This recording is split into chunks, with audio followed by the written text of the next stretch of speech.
Peace, salam. This is Imam Malik Mujahid. You're watching Galaxy 19 satellite, Amazon Fire TV, Roku, Apple TV, and a whole lot of social media, but we're always there on muslimnetwork.tv. Thank you so much for watching.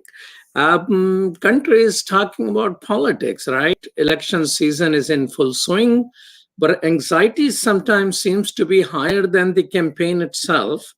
Democrats are talking about voter suppression, and Republicans are talking about voter fraud.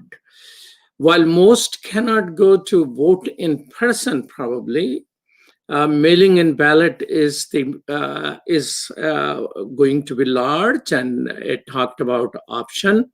But President Trump has appointed a postmaster general, and he's doing interesting stuff. He's busy dismantling the machines which are supposed to process all this mail. So what's going to happen? President Trump is concerned about it. He tweeted on July 30th, with universal mail-in voting, not absentee voting, which is good, 2020 will be the most inaccurate and fraudulent, and he capitalizes all caps, inaccurate and fraudulent, election in history. It will be a greatest embarrassment to the United States of America.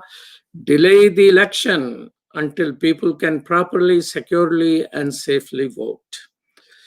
Well, intelligence officers are saying of our government paid by our taxes that Russia is supporting Trump while China is supporting Biden.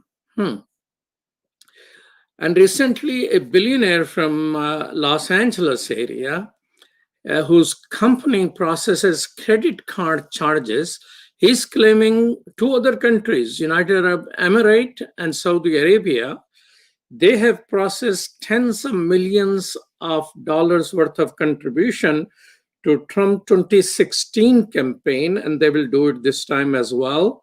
Most of those donations are under $200, so it does not require to be reported and public information. And he says in one quarter, a reporter determined in one quarter, President Trump's all contribution, 90% of those, this is independent of that billionaire, reporter research, to Trump were small donation, which did not happen to any candidate, Bernie Sanders or Barack Obama. So confidence in electoral process is eroding because of this conversation. Elections are core of democracy. Our democracy is being challenged right now. What can we do today to safeguard elections? How can we increase confidence about the election process? How can we protect democracy? To discuss these questions today, we have an elected leader of Cook County, where we are coming to you on satellite, Galaxy 19 satellite and all over, is Karen Yarbrough. Welcome to Muslim Network TV. Thank you. Thank you for having me. Thank you. And a lawyer who spent 30 years on election law, James Nally. Welcome to Muslim Network TV, James. Thank you for having us. Yeah. Karen Yarbrough is Cook County's first African-American and female clerk. I am her voter. Full disclaimer here. Karen served as state representative for 7th District, which included Chicago's West Side and Western suburbs. As an assistant majority leader in Illinois House of Representatives, she was the leader in banning death penalty in the state of Illinois, which I have preached against. And James Nally has practiced law for more than 30 years in a variety of areas. He is one of the select group of attorneys who practice regularly in the area of election laws. Well, I have a lot of questions from you, but first thing is that Cook County and Illinois and Chicago was known in the books and history books. 40 years ago when I went to the University of Chicago, it was known what type of election takes place here. And what became a joke used to be a reality: vote early and vote often. So I like to know how often you guys vote and how early you vote.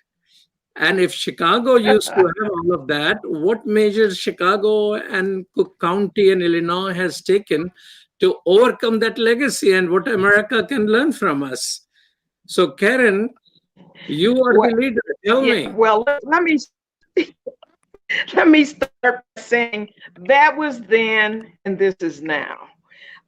Certainly, elections have changed over the years, and certainly, we don't have such a proud history when it comes to the early 20th century and what have you. But that was everywhere, I think. When you go back and you look at how we used to vote, there was a time that we voted by just saying who we vote for. Then it became we voted a secret ballot, and so we've evolved from all of that. And I know that Chicago has a particularly colorful background as it relates to voting.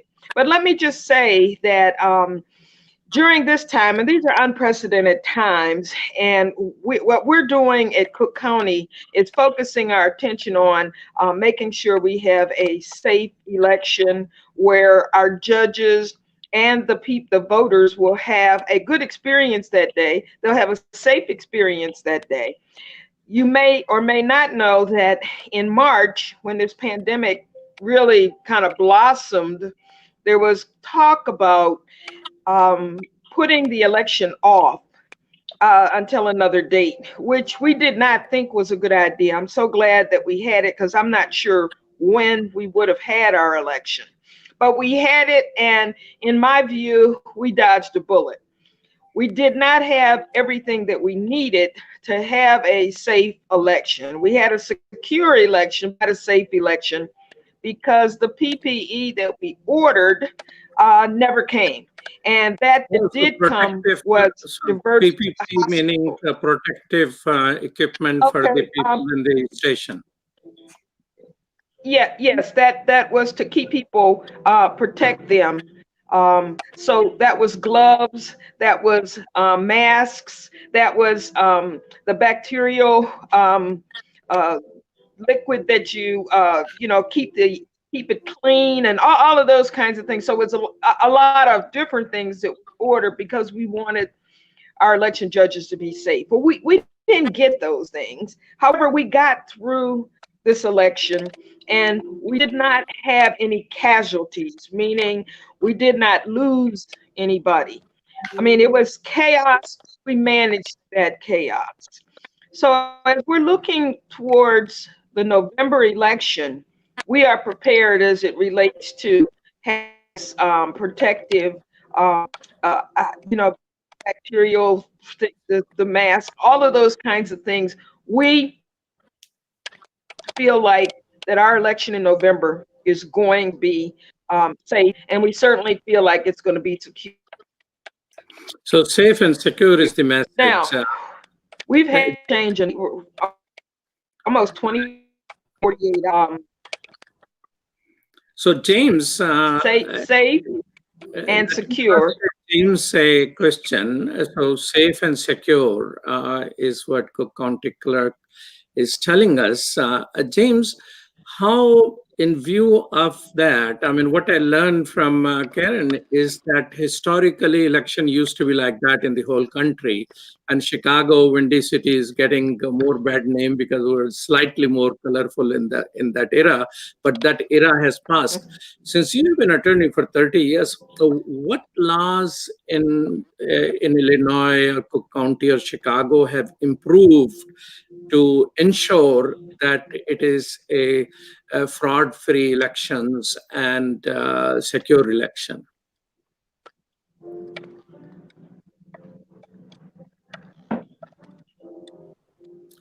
Okay, but James, able to hear us? We have a paper trail now. We have a paper trail now that allows everyone ballot to be printed.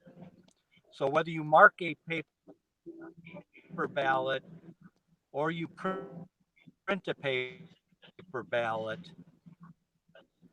that ballot is traceable, and we will have a paper trail for every single vote that is cast, whether. Okay. Okay, Karen and James, I love you both. You're good guests, but the frozen screens are not working out. So I'm sorry. Not at But all. I'd like to request another day when you both have good computer connection, because I was able to figure out words here and there, Karen, from you, and you seems to be a bright and good guest here. But now James is frozen. So we're going to reschedule that show. I'd really love to talk to you, not only just because I'm your voter, but this is a time in which we need to see what are the things which are possible. So I would ask our producer to connect with John to figure out when you have a better computer screen and a good connection, because I don't like, because television is about image, not just sound. So last Sure. conversation which I have with you was word here and you frozen there and word here. That could be an animated cartoon, but cannot be television. No, not at all. Not at all. Well, I'm sorry this happened. Could you discontinue the broadcast at this moment? So, but let's